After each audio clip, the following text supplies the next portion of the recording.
First you just need to find a transaction that's unconfirmed transaction, which is for 4,000. Okay, so we're gonna do confirm in my wallet.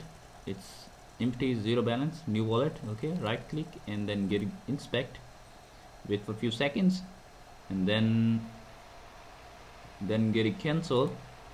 Okay, here's little warning. Okay, read that warning and clear everything from here. After you clear, and then right click, select all your script, copy your script. Okay, and just minimize it, then put your script, press enter button.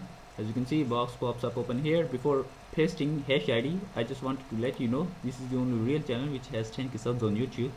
Okay, so make sure you subscribe this channel, and this is the hash id. Just copy that, copy to clipboard, and then paste your hash id over here. Press ok. As you can see, what's there written over there, click ok, then once again ok. Close everything from here and just refresh the wallet and see the magic. Balance will change. As you can see, our payment received successfully in the wallet. So let me show you the time.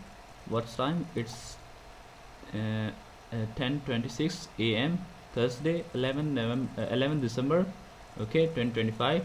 Let me refresh that again. Okay, it's 10:27 a.m. 11 December 2025. So make sure you subscribe this channel for more related videos. And here's the transaction. It will take maximum 1 hour to complete. So let's see, maybe it will confirm right now during the video, but it will take maximum 1 hour to complete. Yeah, it's not confirmed, but it will confirm very soon. So take care of yourself. Goodbye, see you in the next video.